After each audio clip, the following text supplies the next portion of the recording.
The beautiful game of golf. A poignant metaphor for life.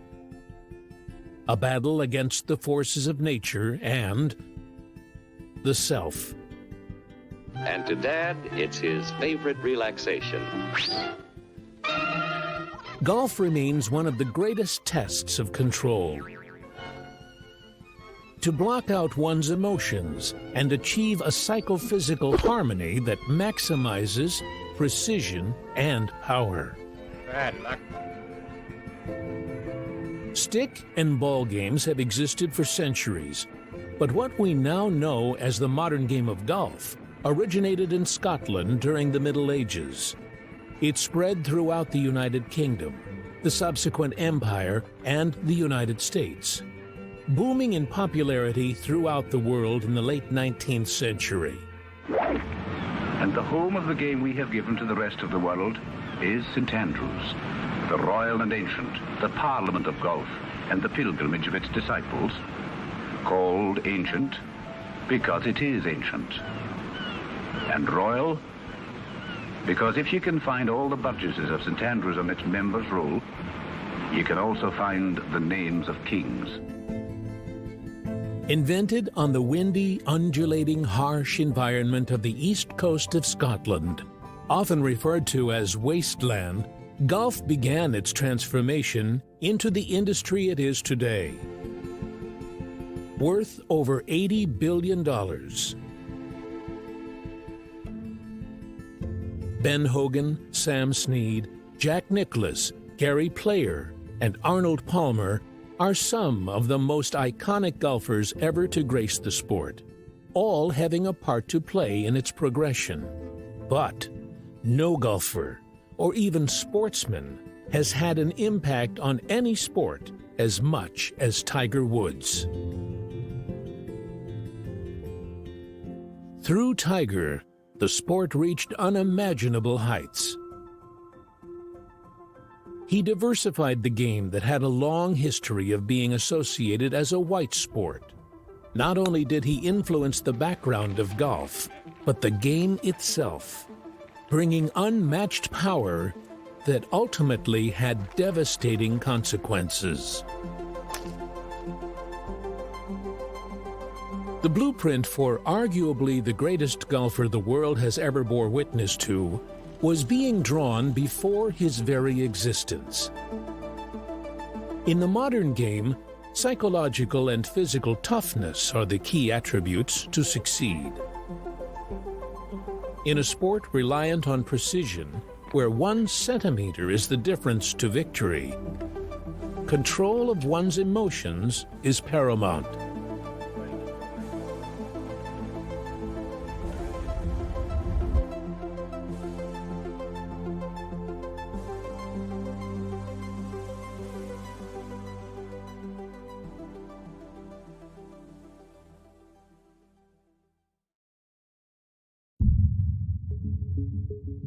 (1932) Earl Woods was the youngest of 6 siblings and grew up in the racially divided state of Kansas. By the age of 13, he was being raised by his sister after his mother and father had both passed away. As a star baseball catcher at Kansas State University, Earl had the ability to enter the major leagues, but rules prohibiting black players in the league disintegrated his dream of playing professionally.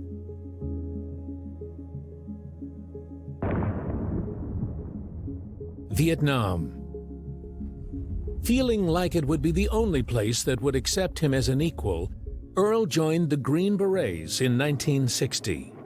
Serving 2 long tours in Vietnam, the second as a member of the elite United States Army Special Forces. Allegedly involved in demolitions, Earl planted explosives deep behind enemy lines. Only psychological and physical toughness would allow Earl to, as he puts it, escape death more times than he can remember. A mentality he programmed into the future world #1. Earl met Kultida while in Thailand and settled down in California, having retired in 1974 at the rank of lieutenant colonel. According to Earl, golf was a metaphor for life. I have experienced my share of birdies and a few eagles, yet it seems I have encountered more sand traps and bogeys than I care to recall. And as I walk down the 18th fairway of my lifetime, I hold my head high and make no apologies for the decisions and statements I have made. I have been a survivor, a living testimony that others, like me, can beat the odds, withstand the cruelties, indignities, and setbacks that life can offer. December 30th, 1975.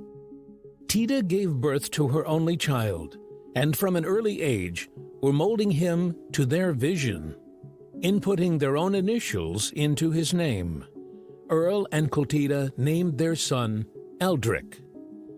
Eldrick assumed the nickname Tiger, a reference to Earl's wartime friendship with an officer in the Vietnamese army. Only 10 months in, Tiger picked up his first club. Word spread of a prodigious talent, and before the age of 3, Tiger appeared on national television. 1978, The Mike Douglas Show. Appearing on his television debut alongside his father, How about a putting contest with Mr. Hope? Can he putt too? Oh, yes. Okay, well, let him putt first. Why don't you try? the future golfing great squared up for a putting contest against comedian and avid golfer Bob Hope. You got any money? Displaying a natural rhythmic swing unbefitting of someone as young as Tiger. From entering the stage enthusiastically to looking nervous at times on camera, the contrasting emotions provide an insight into the mindset of the young prodigy. This man right here. What is his name?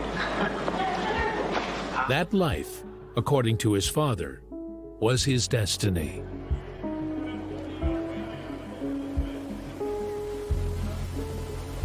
Looking good, brother. Get that golf swing going. Get that golf swing going, bro. Root for you, Tiger. Weird.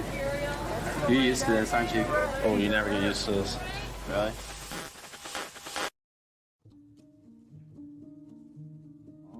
I guess what I do remember is my first trophy I ever won. I was 3.5 years old. I came in second in a pitch, putt, and drive contest for like a little peewee division, like a 9-under thing. And I just remember the trophy being as tall as me. So that was one of the coolest things. I still have the trophy at home. By his 7th birthday, Tiger had already achieved a milestone most golfers could only dream of, sinking his first hole-in-one. 1984. Earl entered his son into the youngest age group available at the Junior World Golf Championship. At the tender age of just 8, Tiger won the 9 to 10-year-old competition. That year, Tiger broke 80, a feat that, according to data from the National Golf Foundation, would today put an 8-year-old Tiger Woods in the top 5% of golfers. Tiger went on to win the Junior World Championship 6 times, growing in confidence with each victory, departing himself from the shy, timid 2-year-old that had once captivated the nation. According to Tiger, it was hard work and a competitive spirit that helped him overcome the problems he encountered. For Tiger, adversity was a challenge to overcome, whether it's facing his stutter or racial prejudice.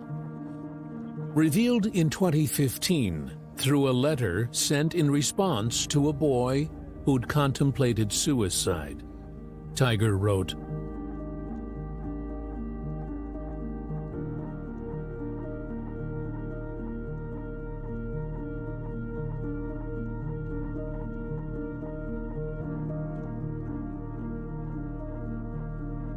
throughout his premature career, Tiger encountered racial discrimination. Eyewitness accounts from the Navy Golf Club where Tiger and his father would play exposed the underlying bigotry that existed throughout society. From being questioned whether he paid for items, to being kicked off the driving range, all on the basis of his skin. Tiger had breached the trench of the heavily white-dominated sport. What didn't break him made the phenomenon mentally tougher. No, we got over it. Goodbye. Stay on the green. Stay on it. At 15 years old, Tiger broke another record, becoming the youngest ever winner of the U.S. Junior Amateur Championship, a victory he replicated the following 2 years. No budding golfer has won the championship 3 times, let alone consecutively. 1994. The future trailblazer replicated the astonishing achievement, this time winning the U.S. Amateur Championship 3 years in a row, whilst also becoming the youngest winner, a record that remained for 14 years. By now, Tiger was breaking every race and age barrier presented to him. As Earl had envisioned, his son was on the path to embody a cultural phenomenon, not just a sporting one. To him, Tiger was going to transcend the sport, possessing the power to have a fundamental change on humanitarianism around the world. Tiger's mental toughness instilled in him from a young age helped carry the burden of what must have felt like the whole world on his shoulders. Don't eat them all up, Dirk. Save some for us. Come on, Tiger. No, I don't want that thing.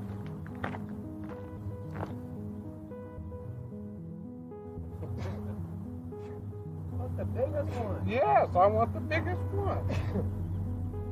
While enrolled at Stanford University as an amateur golfer, Woods began his hunt for majors.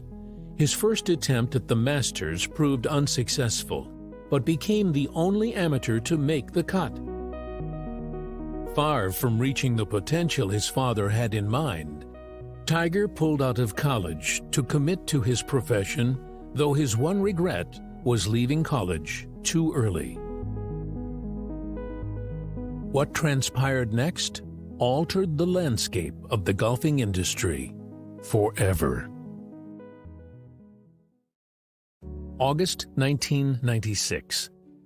Once the golfing prodigy turned to the game professionally, he almost immediately put pen to paper on the most iconic athletic endorsement deal in the history of the sport. Tiger partnered with Nike and Titleist, reportedly earning $60 million over a 5-year period. At the time, the contracts became the most lucrative endorsements in sports history, this time breaking the record books without a club in hand. Other endorsements, including everything from cars to banks, through Tiger came a commercialism unwitnessed in golf prior. I want to say I made a difference. I want to do more. Partnering with Nike gave Tiger the platform to realize his father's vision. According to Earl, he was only put on this earth to nurture and mature the next greatest figure in history, not just in the sporting world, but socially, on a par with the likes of Mandela and Gandhi, truly believing that his son was the next Messiah. Earl was in no doubt his son was going to be a bridge for humanity over the racial divide that he himself had experienced in the 50s. There's nothing better than stolen strawberries. With a multinational company involved, Earl lost much of the control he'd had over Tiger's career. Talk about sweet. Tiger stole the show, winning 3 of his first 9 starts as a pro. There is no doubt that Nike signed Tiger on the basis of his prodigious golfing talent, but one marketing campaign highlighted the racial divide throughout America. To Nike, Tiger was an asset that, similarly to his father's vision, could breach the divide. Unable to exploit the same athleticism and strength that fellow Nike endorser Michael Jordan and basketball displays, Nike released the controversial Hello World campaign, aimed at exposing the inclusivity of golf, referenced in the context of racial segregation.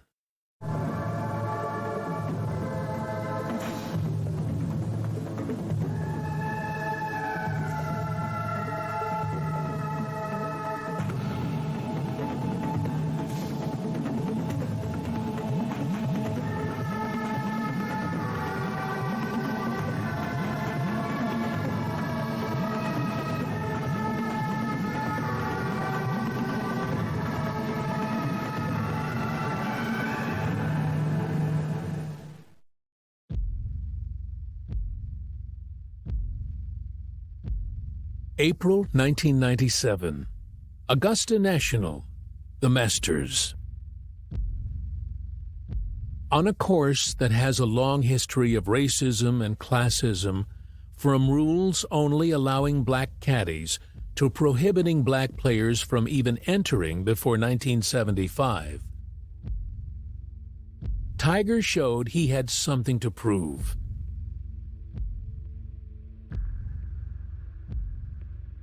Going into the third day with a 12-shot lead, he overcame the racist remarks that echoed around the infamous course to become the youngest ever winner at 21 years old and broke the record for the largest win margin.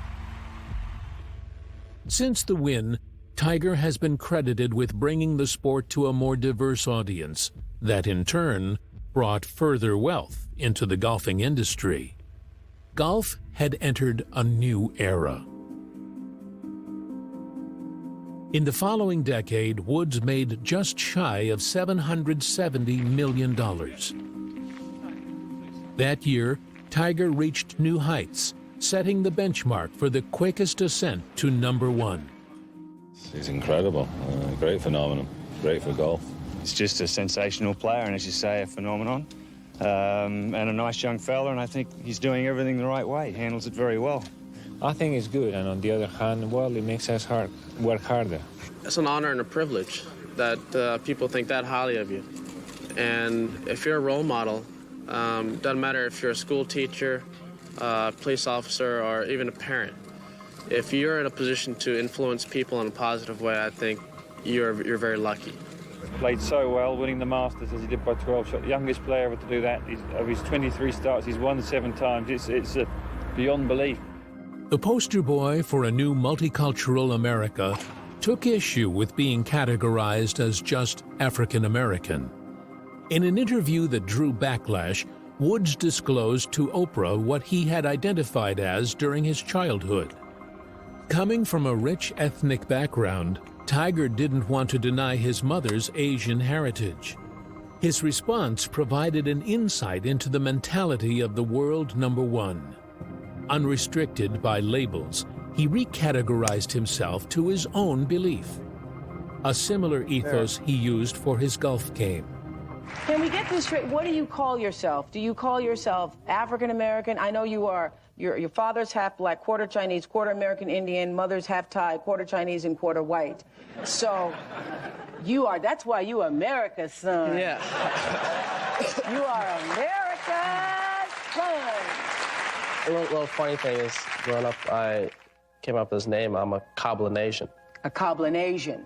Caucasian, blue, black, Indian, Asian. Cablinasian.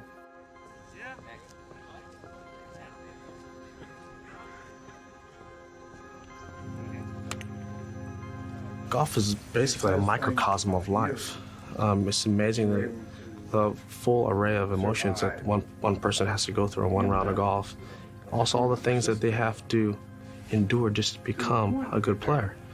Dedication, practice, patience. They have to deal with frustration, letdown, excitement, agony. I mean, all these things, and they have to be able to handle it. And if they can handle it on the golf course, there's no reason why they can't handle it in society and in their lives. Having witnessed a gap in society's care for the youth, Tiger took it upon himself to effect change. Tiger and Earl founded the Tiger Woods Foundation, aimed at empowering and supporting underprivileged students to achieve what Tiger achieved, their own dream. 98.7% of the students graduate, one of the highest graduation rates across the states. That's a marmoset. What was it like through the years doing these clinics? How did you feel doing this type of work? I felt very good inside, you know, because I have a talent, and my talent's golf.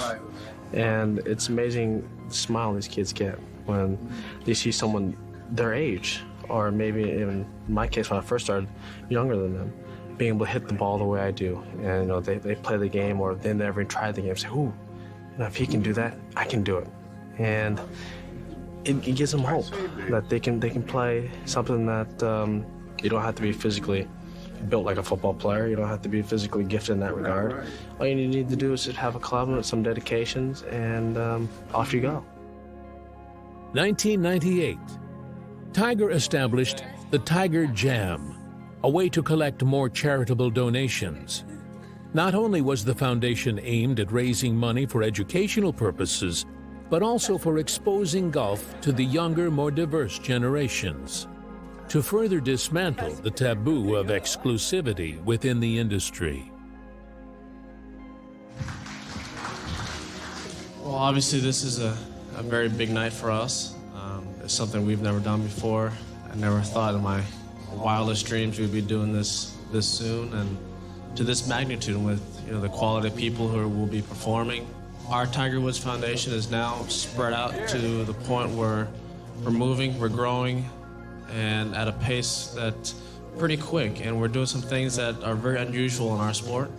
Right now, first off, we started by trying to help out inner city youths in the game and try and get them started, give them another opportunity to play a sport, which is, historically have denied them access.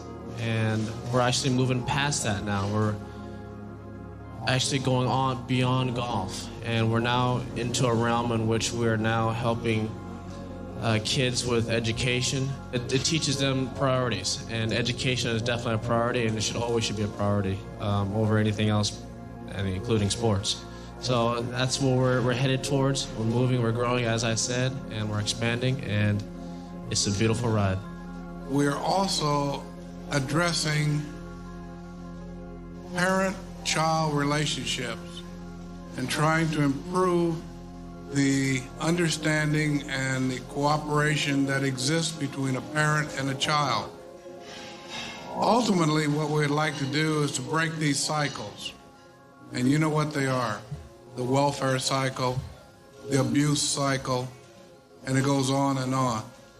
And we feel strongly that if we can influence the relationship that exists between a parent and a child, we can effectively neutralize that cycle. And we're thinking in terms not of just locally, we're thinking in terms of worldwide. We're trying to reinstitute hope and dreams in the inner city. 1999. Following a trophyless year, Tiger underwent laser eye surgery to correct his severely myopic vision. The successful operation put Tiger back in contention for the majors. With his vision restored, Tiger achieved the unimaginable. June 2000, the U.S. Open. Woods walked up the 18th hole, 15 under, to complete what Sports Illustrated called the greatest performance in the history of golf. The record-breaking 15-stroke win margin smashed the archaic 1921 record of a 9-shot lead and remains unbroken to this day.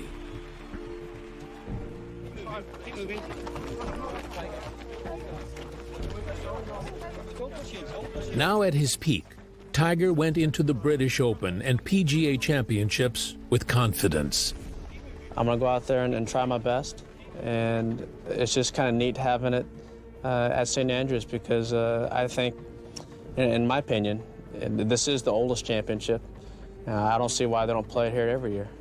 Well, he hasn't done so well in Scotland before, so I don't think it'll be him. I think he's so much pressure on him now to make the Grand Slam. I think he'll have too much on his mind to win it. If he hits his form, I don't think anybody will beat him at all. I just think he'll be tops. His strength, precision, and mental toughness were unmatched. The 3 consecutive major wins left many to hope and believe in the unbelievable, to secure all 4 majors in a row. Tiger's approach to the physical aspects of golf fundamentally changed the tactics of the sport. Woods brought peak fitness conditioning to the game that had been jokingly touted in the past as just a good walk spoiled. Gym training had never been part of a golfer's preparation. The core strength, control, power, and torque he displayed in his swing was unwitnessed in golf prior to his arrival. Tiger's ability to strike the ball further sparked debates surrounding his direct influence on the sport. For some, Tiger was detrimental to the game and had diminished the competitiveness between players.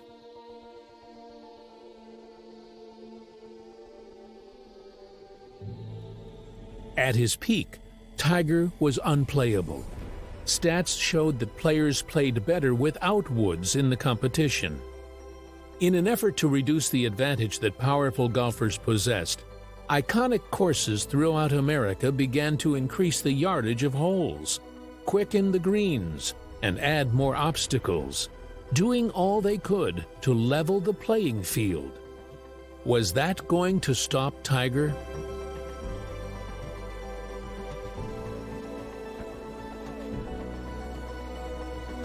April 2001. The Masters. Tiger proved to the world that he was the best. The Tiger Slam, as it was coined, consisted of winning all 4 majors consecutively. Although not in the same year, his achievement remains unequaled. Off the course, Woods continued to write his name into the record books by signing a 5-year endorsement extension with Nike, worth reportedly $100 million. Appearing on everything from cereal boxes to car and bank advertisements, Tiger quickly became the most marketable athlete in the world. Since 1998, Tiger has put pen to paper on lucrative deals with EA Sports.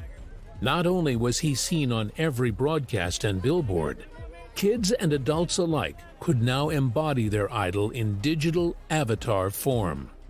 His influence on bringing golf into the mainstream and more accessible than ever is undeniable.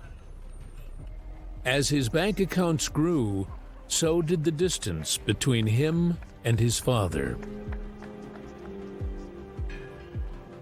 During the 2001 British Open, Tiger was introduced to the woman he would later propose to, Ellen Nordgren, model and nanny of fellow golfer Jasper Parnevik.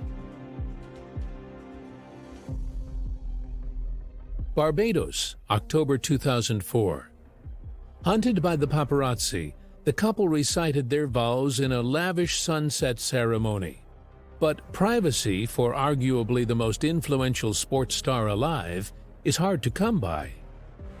As his trophy cabinet grew, so did the intrusive nature of fame. Woods looked to rebound following a lackluster year that saw him end his record streak of 264 weeks at number 1.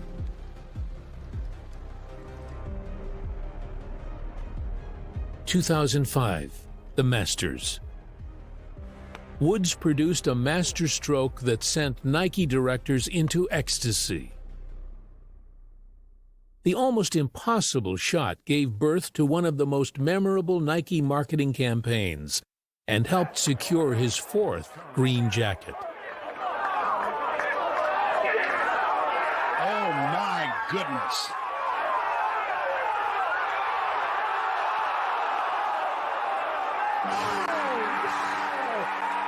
Commercial placements during the final round amounted to roughly $250,000. Nicknamed the $1 million shot, every time the logo paused for 2 seconds on the lip of the hole, every time Tiger's chip on 16 was replayed, the company earned the equivalent of $16,666 worth of ad space and amounted to $1 million of free publicity over the whole tournament. The shift in emotions in the months to come pushed Tiger's mental toughness to the limit. May 3, 2006. The life of the man responsible for molding and manufacturing the greatest golfer the world has ever seen came to an end. Earl Woods suffered a heart attack following a 6-year battle against prostate cancer. My father's meant to me as a parent, as a friend, as a mentor. All the things that he's contributed in my life. After his passing, I think this is the best way to honor him. My father's been instrumental in getting this foundation started from get-go. Been absolutely monumental in its growth around the country, his speaking, the clinics, hundreds of clinics we've done, the books he's written, all the kids that he's influenced. It's been absolutely remarkable. He was all about helping others, and I think about it every day. How can I become a better player, a better father, a better husband, a better friend? That's what my dad was all about. It's not like I can pick up the phone and call him and say, "Hey, Pop, what do you think about my putting stroke?" Those days aren't here anymore. So you got to come to terms with it and understand it. It's just not there, and I have so many wonderful memories that I'll look back on it with smiles every time. As it left the club, 67 to finish for Tiger. No doubt, in memory of his father, Tiger returned to winning ways. But his reaction to winning the 2006 British Open unveiled the fragility Earl's death had caused. He is the champion golfer of the year. And there's emotion there because I'm sure he's thinking of his father and how much his father would have loved to have been here and see him winning in this way. I wouldn't say it's been a great year at all. From a golf standpoint, yeah, it's been nice, but it's been a very sad one. And that's if I remember anything about 2006, it's more than anything, it's loss. I lost my best friend, and so from that standpoint, it's been a tough year. One of the things my dad always taught me is that if you put a lot of effort into it, you're going to get results. But if you don't put any effort into it, you're not going to get any results out of it. But more importantly, you don't deserve any results. And one of the things that my dad always did when I was growing up, he always kept it competitive and fun. And I love to compete, so he kind of just always fed upon that. And my whole goal, my entire childhood, was to try and beat my dad. Golf has now become a global sport, and it wasn't necessarily the case about 15, 20 years ago, but it certainly has broadened. We're playing World Golf Championships around the world, and I think golf is the new global sport, just waiting to explode. You were quoted as saying that you wanted to quit at the top. You've got a few more majors to win before that, I imagine, but so we're going to see Tiger around for a few years yet. Yeah, but I think that's the best way to go out is obviously win a tournament and go home. I've always said that I won't play this game, and if I know my best isn't good enough anymore, if I play my best and I can't win anymore, there's nothing wrong with stepping aside and let the next generation play, and that's the evolution of all sport. Woods continued his philanthropic ventures and celebrated the 10th anniversary of Tiger Jam. It's been pretty amazing those 10 years. We've helped 10 million kids. We've had donate over $30 million. We've got 4.5 million kids in a Start Something program. So it's been pretty amazing. We've done, I never would have dreamt that we've been able to do this much so soon. Never would have, foreseen, the impact we could have had. And right now we're just getting started. It's been 10 years, but still, I think this is just the beginning. The great thing about the Learning Center is the kids get to create their own curriculum. They were basically bored in school. I mean, we all were. And none of us really liked a lot of the classes we were taking. We didn't think that they were pertinent to what we were going to do in life.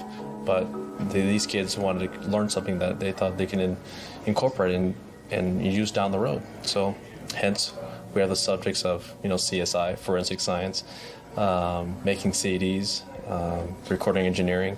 We've done some pretty neat things, and then these kids, I think it was like a 15 or 16-year-old, explained to me how he built this rocket, and that to me is just amazing. It teaches kids a blueprint to success, how to plan, how to basically build towards something that they want to accomplish. And that's something I got lucky that my father instilled in me. And he wrote the book on it, and hence that's where we got the Start Something program. But it's basically how I was raised and how to plan, and also the achievements you make, even though they may be small and minor, they're still achievements, and you gotta celebrate them. Though he continued his dominance on the course, the power exerted into every long-range shot began to take its toll. 2008, the U.S. Open.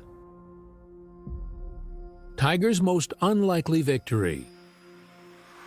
Woods entered the Open with little practice and suffered a left knee injury that left him swinging in pain throughout the week. His body was at the breaking point. Despite the setbacks, Tiger achieved the unimaginable, winning the first hole of sudden death, following an 18-hole playoff, beating everyone on one leg. Following the major, Woods was forced to undergo immediate knee surgery, leaving the golfing world to question whether he'd return to his former glory. The injury sustained during the U.S. Open was far worse than feared, embellishing the feat even more. Woods was resigned to sit out the remainder of the year.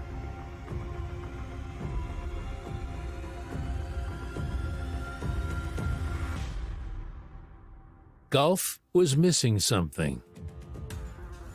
His absence from the circuit proved disastrous for the sport. Viewership severely deteriorated throughout the period Woods was recovering. It exposed the real influence Tiger brought to the sport. 2009. Everyone waited with bated breath for the return of the world's first professional athlete to earn over $1 billion throughout his career. Tiger was now the second richest person of color, behind Oprah. February. Woods started the year on a high, welcoming his only son, Charlie Axel Woods, into the world, unaware of the media storm on the horizon. By the end of the year, the National Enquirer had accrued a vast catalog of Tiger's comings and goings throughout Vegas and New York. The tabloid company had amassed a reputation of defaming the famous. Tiger was next. In the years prior, Woods was known to frequent the cities that never sleep, places where his wish is the venue's command. November 25th, the National Enquirer published the story that kick-started the demise of the icon's career, alleging that Tiger Woods was in the midst of an extramarital affair with Rachel Yucatel, who at the time worked as a nightclub hostess. Though the pair were seen together and followed at the Australian Open, both denied the allegations. The accusations marked the first major headlines he'd received outside of the sport he'd dominated for so long. Tiger was firmly in the eye of the media storm. What's your emergency? I need an ambulance immediately. I have someone down in front of my house. They hit a pole. I came out to see. Is it a car accident, sir? November 27th, 2:25 a.m. Sir, is it a car accident? Hello? Hello? Yes. Is it a car accident, sir? It's a car accident, yes. I need you, yes. Meters from his house, Tiger is heard crashing his SUV, plowing through a fire hydrant and into a tree. I have my neighbor, he hit the tree. What happened? Is anyone able to open? The former world #1 was rushed to a nearby hospital. With the public fearing for his well-being, no one had anticipated it was just his reputation that was on the line. Explaining the shattered rear window, Ellen told police she used a golf club to smash the glass in an attempt to get her unconscious husband out of the car. November 29th.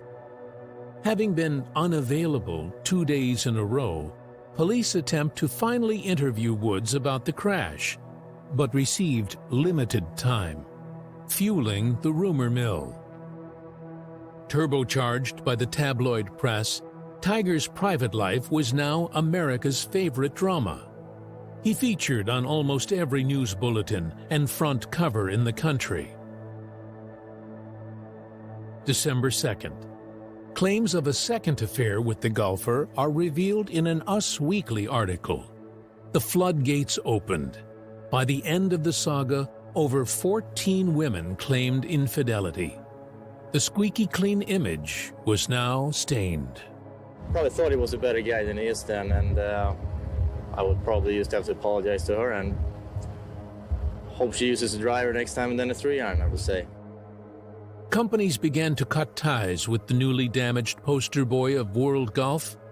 Accenture were hurt the most and cut ties with Tiger almost immediately.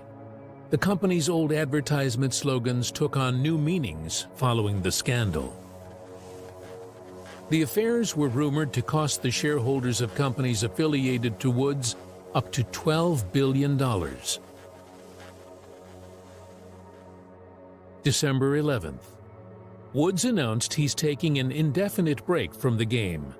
America has always had a secret obsession with seeing those at the top fall. Was Woods another victim? February 19th. Woods put rumors to rest in a meticulously managed press conference. Elin and I have started the process of discussing the damage caused by my behavior. As Elin pointed out to me, my real apology to her will not come in the form of words. It will come from my behavior over time. Broadcast to the world, Woods' infamous apology exposed the true trappings of fame. The act of having to publicly apologize to the world bared the burdens of being a global role model. Though he made mistakes, Eldrick Woods became a victim of the world's deification of arguably golf's greatest ever player. Tiger looked to overcome his demons, checking himself into a 6-week therapy program at Gentle Path in Pine Grove, a sex addiction clinic. Efforts to revive the marriage proved futile. After 6 years of marriage, Woods and Ellen divorced on August 23, 2010.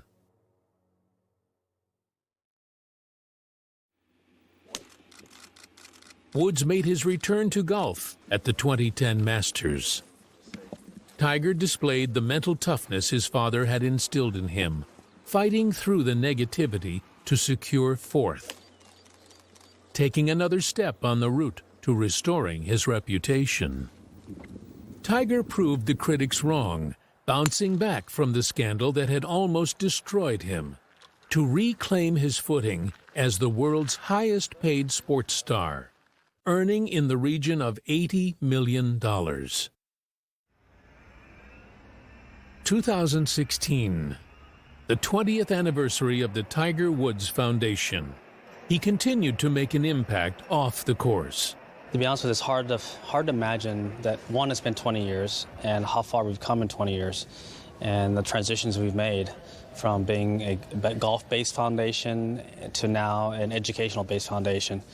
It's just phenomenal. I mean, the amount of kids we've helped and the lives we've impacted. Initially, we thought it was going to be golf that was going to change their lives, but education is far more important and far more impactful. Even if they trip and fall, we're still there. You know, we're right there with them. We're making this leap with them. And I think that's the neat thing about what we've done is that we've expanded, yes, we've helped a lot of kids, yes, but we haven't left them alone. That once they're part of this family, they'll always be part of the family.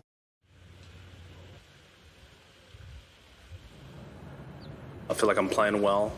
I just needed to get some tournament rounds under my belt. I haven't played one tournament in the last, 18 months, 16 months. So I just need some tournament golf, and I'm really looking forward to it. I need to have my health at a state where I can prepare and getting my game ready to play at an elite level. And when I feel that way, and then health-wise, and I'm able to do that, I know I can shoot scores. And I know I can, win golf tournaments. And there are points in time when, I didn't know if I could ever swing a golf club again, play with my kids, do all the activities. There were some pretty tough times, and worked through it, and to have, also the good days, and now to where I can compete again. I still have to go through a lot to, for the rest of my life because of the procedures, but I'm able to get back out there and play.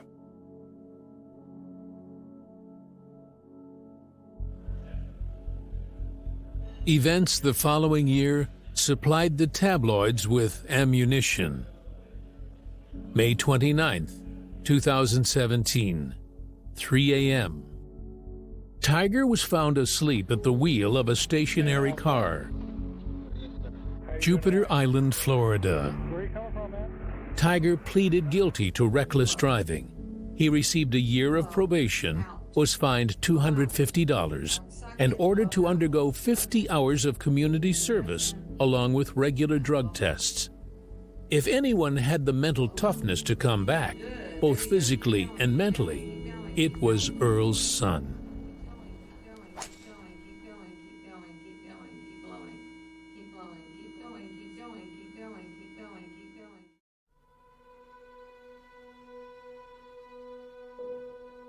(2019) The Masters. Tiger remains as the only golfer to have gone into the Masters with a fused back. Woods, unable to even stand up 2 years ago, displayed the mental resolve his father had programmed in him to achieve what many called the greatest career comeback in history. In winning his first major in 11 years, Tiger became the second oldest winner of the green jacket. The large gallery sees Nicklaus still with a chance to make history. History in the making is what it is, as Nicklaus sinks his final putt for a 70 to beat Jacobs by 2 strokes. The first 3 years behind a 46-year-old Jack Nicklaus. With 15 majors in total, Tiger moved ever closer to breaking the infamous record of 18 held by the Golden Bear. Getting myself into position to win the Masters was, it took a lot out of me. That golf course puts so much stress on the system. Yeah, it took quite a bit out of me. It was a very emotional week, and one that I keep reliving. It's hard to believe that I pulled it off, and I ended up winning the tournament. When you look back at the last few years with exactly what he's been through with all the surgeries, there was probably only himself that thought yesterday was possible. Perseverance and that ability to look forward is such a character trait of his. The personal issues, the injury issues, the length of time as well that we're talking about, it makes for a phenomenal achievement. This year you've seen a very different side to him, and I hope he continues it, because it's a new Tiger, and it's a new one that we all like watching. May 2019. The White House. Today is my privilege to award our nation's highest civilian honor to one of the greatest athletes in the history of sports, Tiger Woods. He inspired millions of young Americans with his thrilling wire-to-wire victories. Tiger Woods is a global symbol of American excellence, devotion, and drive. As of today, Tiger has 81 PGA Tour victories, one behind the all-time record. Gonna catch that soon. He's won the second most major championships. He holds the record for most weeks at #1 in the world, more than twice as long as anyone else. The United States is now proud to honor Tiger Woods, whose tenacity, willpower, and unyielding drive inspire us all.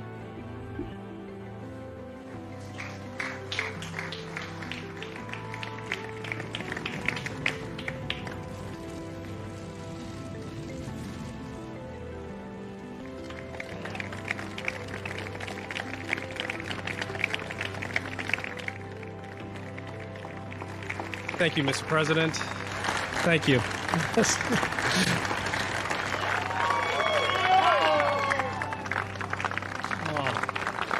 I've battled. I've tried to hang in there, and I've tried to come back and play the great game of golf again. I've been lucky enough to have had the opportunity to do it again, and I found a game that has allowed me to do this.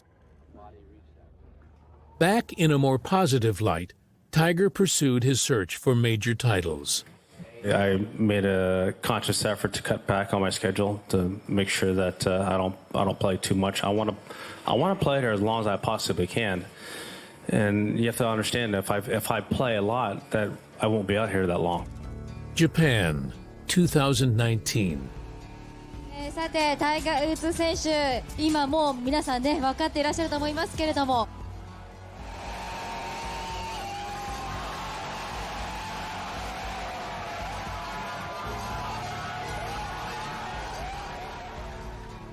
あったかと思います。Sorry. 真の出来もねすごく楽しみです。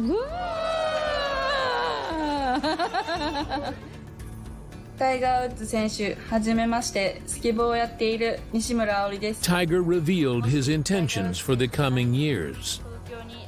As far as come out and watching her in the Olympics, I need to make it first.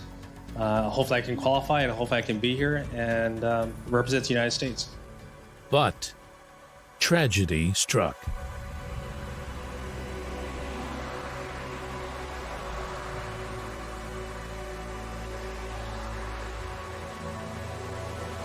February 3rd, 2021.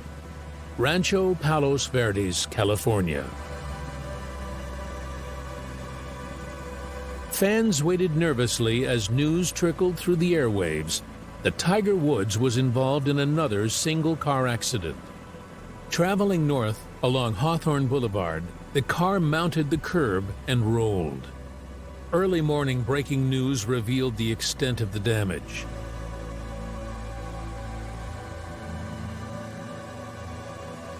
First responders pried him free with an axe and Halligan tool and rushed him to Harbor UCLA Medical Center by ambulance.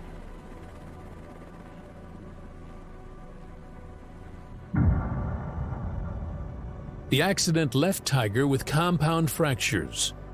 According to the sheriff, during questioning, Woods claimed he had no recollection of the incident. The first thing to consider is that this is an open injury, not a closed injury. So an open injury, as you, I'm sure, understand, means that the bones were exposed to the outside air. So that means that there is an increased risk of infection. The second thing, reading this statement, is that he's fractured his leg at several positions. So it's not just two bits, it's in at least three. And of course, that can affect healing times. The other important thing is that they've had to do, as part of that operation, which you often have to, is to do an emergency release of the muscles in his leg. Now, that's unfortunately something that has to be done commonly, because when you have such a high energy injury, the bleeding into the surrounding muscles is great, and it can compromise the health and livelihood of those muscles. So you have to release them so they can breathe again. I think this is the beginning, tragically, of a long road for him. He had his 5th spine surgery about 6 weeks ago. So it's an absolute tragedy.